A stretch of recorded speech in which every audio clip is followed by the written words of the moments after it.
Good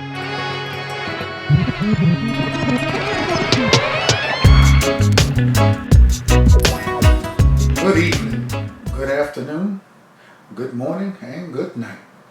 Whatever time you're watching this video is the right time for you. I'd like to wish everybody a Happy New Year. This is the first video of 2016, or is it my second? No, I got the last one out right before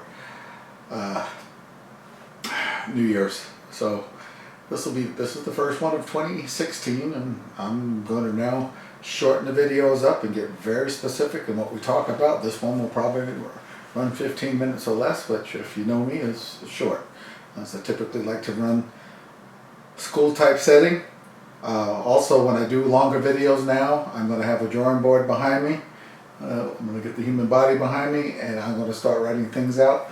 And in the storyboard underneath the videos, I'll spell things out for everyone so you can see what I'm talking about, because some of these herbs that are being brought up in the discussion, I take for granted that everybody knows how to spell them, what they are, and where to find them. And so we're going to get very serious with the herbs, with the superfoods.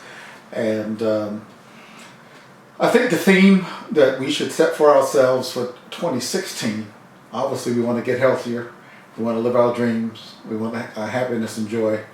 But we got to wake up and realize what type of world we're living in. We got to realize what's going on underneath the surface.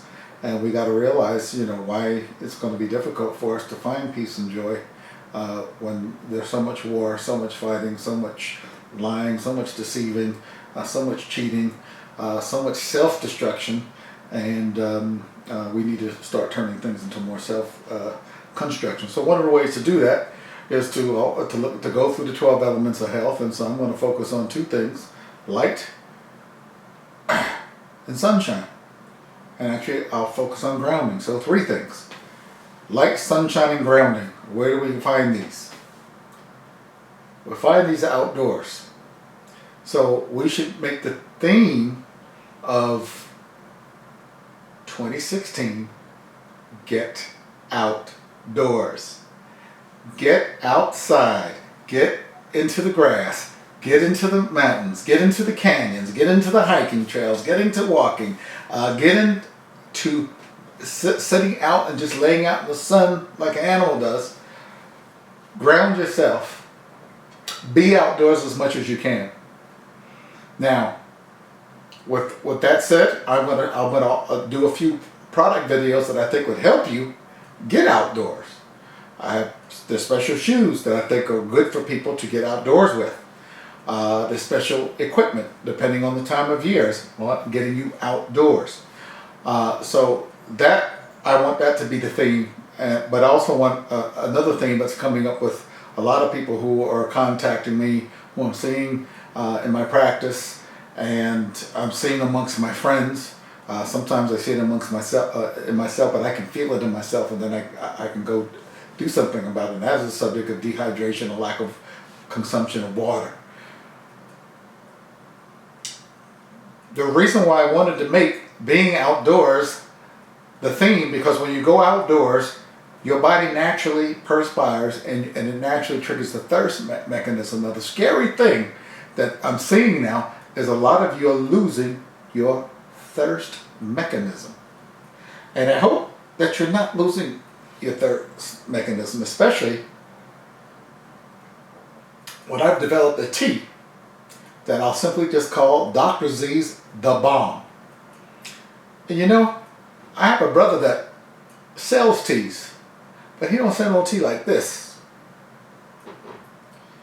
And I'll give you the ingredients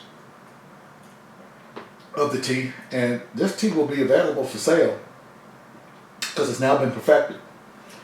I can give you the ingredients and you still wouldn't be able to put together the tea correctly unless you were an accomplished herbalist, and you knew exactly the proportions, the amounts, and how to pull all the good stuff out. But the tea starts with some specific concept in mind. Number 1, rebuilding. Number 2, detoxification. Number 3, relaxation and stress reduction. So what do I use for rebuilding? Well, I'll use oat straw, though this particular time I did not. I'll use horsetail And this particular time I did not. I used nettle, copious amounts of nettle. Nettle is Nettle, nettle leaf. Okay, there's stinging nettle, that's not what I'm talking about. There's nettle root, that's not what I'm talking about. I'm talking about nettle leaf. And these are the things that you learn when you become an herbologist, the differences. I'll give you the other ingredients. So the nettle,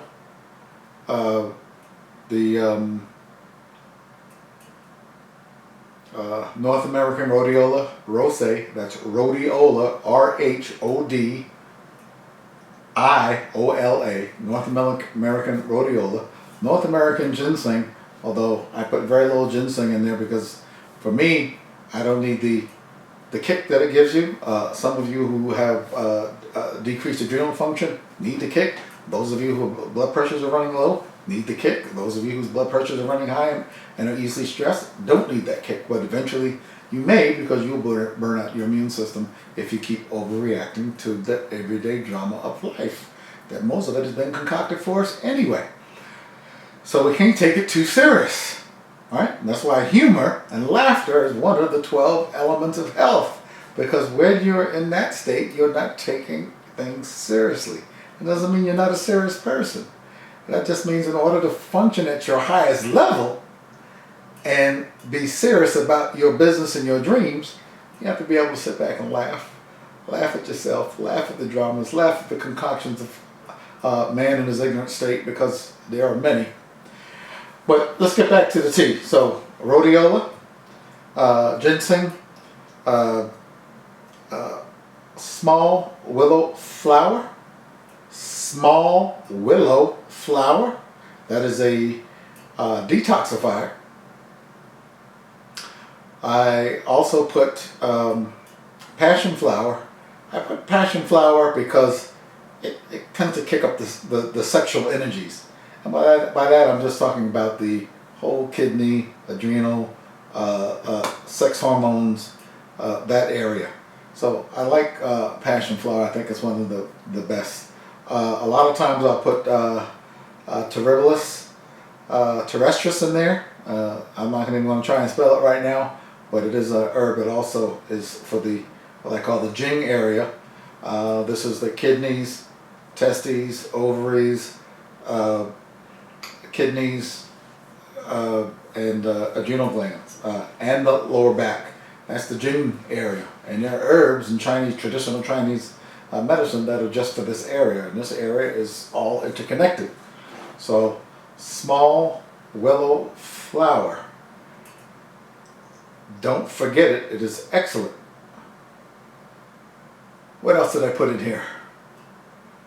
I didn't put too much. And chamomile. I always like to. Chamomile gives it a nice little flavor.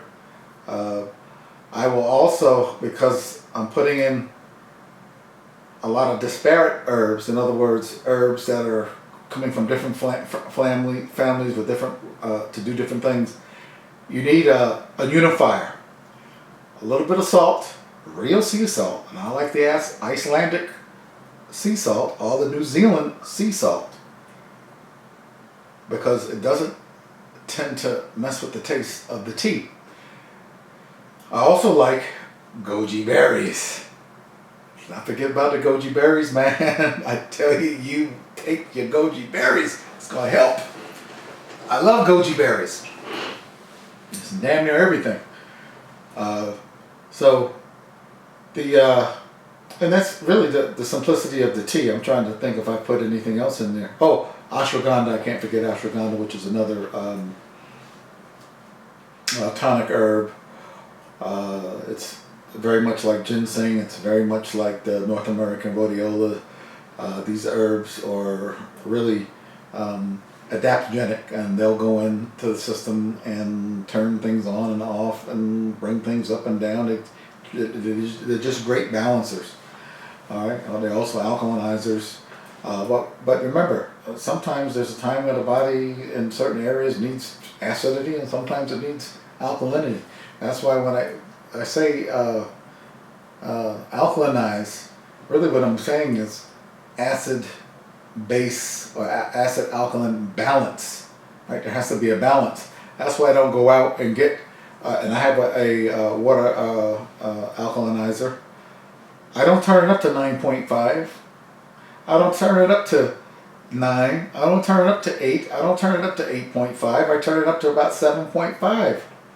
Right? The reason for that, because blood pH is 7.4, so you start drinking a lot of alkaline water, now your body has to address the alkalinity state. Right? So you can be too alkaline. Right? There has to be a balance. That balance is always with minerals, so that's why you guys end up with a lot of back problems, because your body starts to, cannibalize its own issue. So anyway, and then the backbone of the water is usually distilled water, because distilled water pulls things out much quicker than any other type of water. But you can use spring water for this. And that is just a wonderful concoction. And the way I make most of my teas is I'll bring the water up, almost never to boiling. Just get the water hot. I'll put it in an organic cotton tea bag, and these tea bags can be, this big, or they can even be bigger, almost like a nut bag. You can buy a organic cotton nut bag, and then you can make big pots of tea. And what I found for myself is that when I make these huge pots of tea, I end up letting a lot of the tea go bad. And I think most of these teas should be drank within about 3 or 4 days after you make them. No longer than that, because these are organic teas, and and mine all go in the refrigerator. But they can go bad. Leave this tea out overnight and then drink it and see what happens. It goes bad really quick because it's highly volatile. It's high energy, and it's organic. I mean, organic matter goes bad quicker than non-organic matter. That's why organic food goes bad quicker than non-organic food. Organic apple, non-organic apple. Let them sit. What's going to go bad first? The organic apple. It should, because it doesn't have the crap in it. Right, so it's going to decay at the proper rate. So this is the tea, but it brings me back to the hydration issue, that most of you are not drinking enough water. Now there's rules. Oh, you should drink 1 liter of water a day. You should drink a half a liter a day. You should drink half your body weight in ounces. Man, listen. If you're getting regular exercise, if you are doing everyday activities, focusing, concentrating, getting back in the rhythm of nature, you know how much you need to drink. Typically, for me, it's usually half my body weight in ounces has been probably, the rule, but it's not really a rule, it's just what that works for me. I want to caution those of you who are drinking, quote, spring water in a plastic bottle. It really defeats the purpose. In a pinch, I will drink spring water in a plastic bottle, and typically only by one company, and that's Fiji. All right, and the plastic is, if you look at the plastic in a Fiji bottle, it's a little bit different. I'm not saying nothing leaches, because I know stuff leaches. I left Fiji water out in my car for a couple of weeks, coming back and tasted it. I could taste the plastic. So the plastic leaches in there, and it was not hot outside. It was actually cold outside. So yeah, the plastic will leach eventually. But that is the only thing that I'll buy.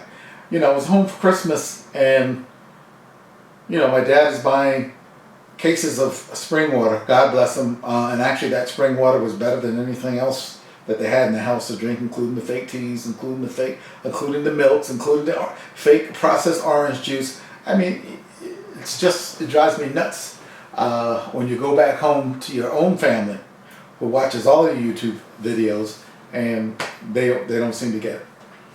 And I tell them, when they start to suffer, excuse me, lost the, I'll get it later. That was a remote control for the video. They don't seem to get it, but the one thing that really strikes me as just off the hook, insane lack of water consumption. And then insane statements like, I don't like water. Man, water or tea, okay, and mostly water, is by my side all the time. I come home, there's water. I'm in my car, there's water. I go to work, there's water. I come back home, there's water. I'm watching TV, there's water. I am always drinking water. Mountain spring water in a glass bottle, or go to the spring yourself. By the way, there's a website called findaspring.com. You may be able to find a spring near you. That is findaspring.com. Who knew such a thing existed? So I think that all of us need to learn some survival training outdoors. We need to learn how to hike. We need to learn how to camp. We need how to do things outdoors. So I'm going to do some videos about just being outdoors in general. If you're outdoors in the city, what should you carry with you? If you're outdoors in the country, what should you do? If you're in the back country, what should you do? If you're in the mountains, what should you do? All of us should aspire really to be survivalists, because we don't know when shit may hit the fan. We don't know when an earthquake might hit. We don't know when an atomic bomb should hit. By the way, I'm very concerned about the nuclear waste that's being created by ongoing nonsense with Fukushima. Why nothing is being done about it when many plans have been offered, and it looks like the global elite are doing nothing about it. It is now a felony for scientists and those who have information about how to stop this catastrophe. And it is not just a Japanese catastrophe. It's not a Japan catastrophe. It is a Pacific Ocean catastrophe, and therefore it becomes a worldwide catastrophe. Okay? Now, also here in the United States, we have nuclear power, and most of those nuclear plants are giving off waste and toxicity.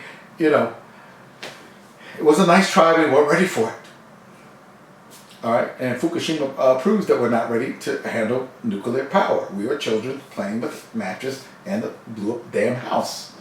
So we got to get the other sources of 0-point energy out and about.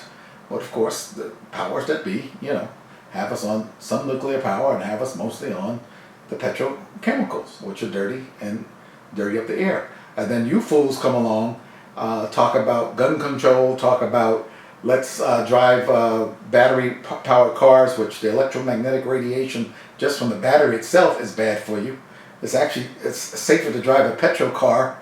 I'm talking about the actual being inside of the car than with a 100% gas-powered car than it is with a hybrid or a battery-powered car. Even though the battery-powered car, for the life of it, is giving off less pollutants. That'll give you. However, that battery has to be disposed, and if you think that battery is recyclable after it's done with, think again. It is not recyclable.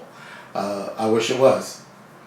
So we got to fix the EMF problems with that. And then you people are talking about, I'm going to go ahead and do this, but yet you go and continue to elect the same idiots that continue to, not allow new sources of energy to come in.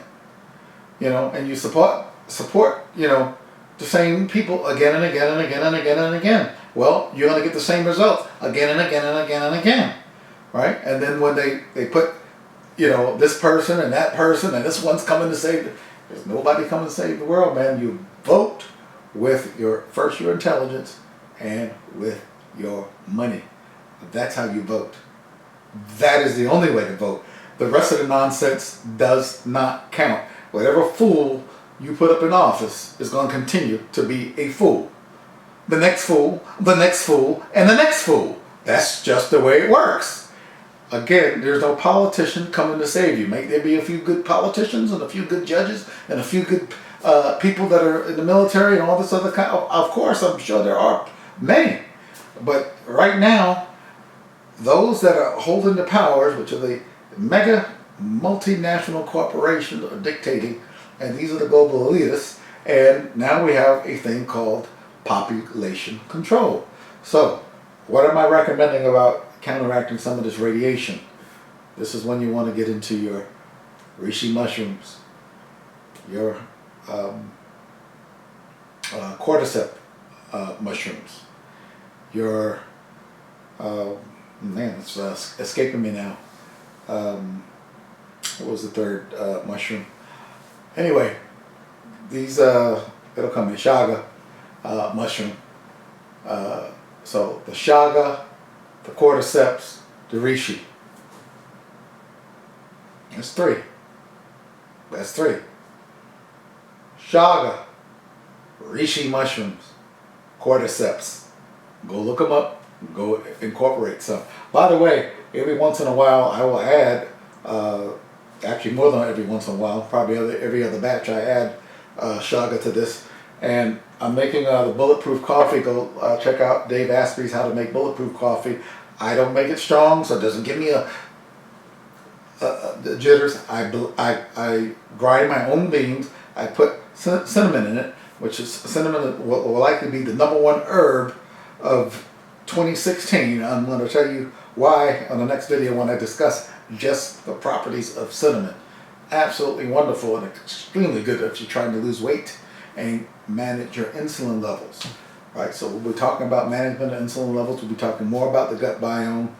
We're talking more about getting hydrated with herbal teas, what I call a multifunctional Dr. Z herbal tea.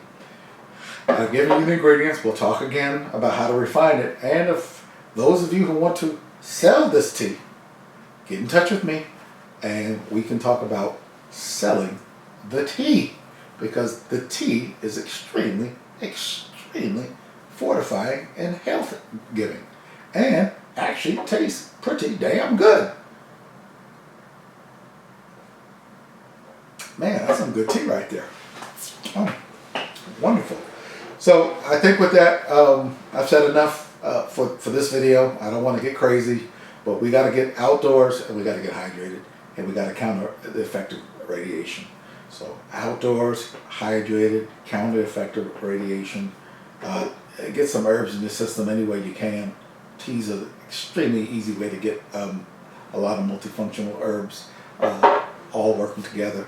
Remember about the unifier, salt, a little bit. You don't need a lot of salt, just a little tinge of it per pot. And the berry, the goji berry also is a unifier. Honey is also a unifier, but I usually do not sweeten my teas. I do not sweeten the coffees. And then I use the coffee, once I grind the coffee, as a carrier molecule for saturated fat from grass-fed butter, saturated fat and medium chain triglycerides from coconut oil. I will use the Land of Lakes gelatin to get the amino acid that keep your cartilage good.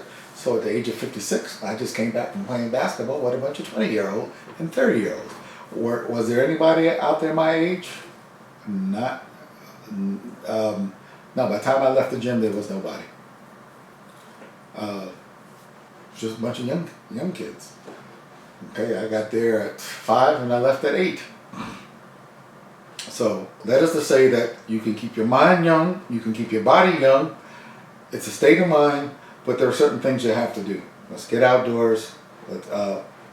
If you cannot get sun and you cannot get outdoors, then you must supplement with vitamin D. And remember, vitamin D3, which is really a hormone, it is a fat-soluble vitamin. You can't take vitamin D, drink some water down, and think that it's going to work. If you don't have fat in your system, if you've not just had a fatty meal, or you don't take with some coconut oil, or if it's not already in a fatty base, it ain't going to work, folks. When they say fat-soluble, A, D, E, K are all fat-soluble, which means they need fat to be absorbed into your system. They don't work in a aqueous, i.e. a water environment. They must have fat. So it's not a joke. It's not something to play around with.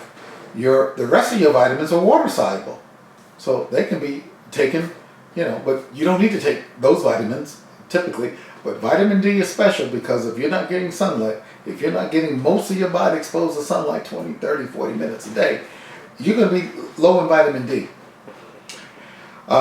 You know, where I just came from in New York, when I was up in the mountains, those are not areas where you can just take your clothes off and get a lot of exposure to sunlight. I mean, you can get exposure out when you go outside, but when I was in New York, I still have to supplement vitamin D. It's one of the only vitamins that I actually will supplement. Will I take some other supplements? Typically, no, not unless I'm trying to work on a specific area. Otherwise, there's really no need to supplement if your diet is, you know, healthy.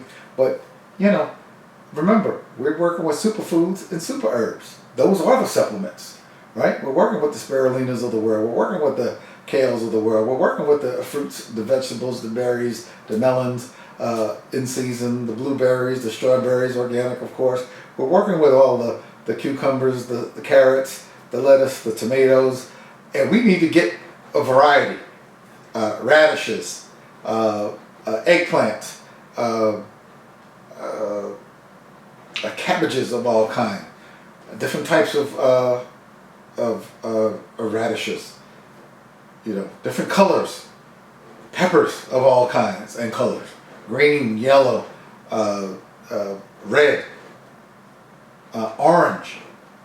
Get colorful, but expose yourself to a lot of variety of the stuff, and then it'll start to fit together like a glove. You don't need to take a whole lot of stuff.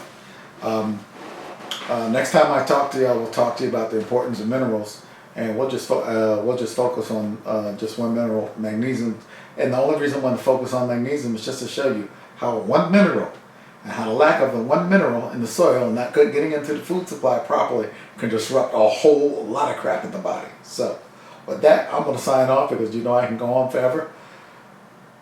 Peace, power, prosperity, and most of all, love to you and your families. Dr. Z, Zaiel MD, signing off, and I hope everybody gets outdoors, gets their water, gets their sunshine, and I'm going to come back to you with the shorter videos, more concise videos, and remember, if you want the ingredients to the tea, email me at I'll put it in the link in the show description underneath the video how you can email me, but the other videos have it as well. I'll send you the recipe for the tea, no charge. But again, anybody who wants to work on selling that tea and making this tea a business, I'll be willing to work with you. Peace.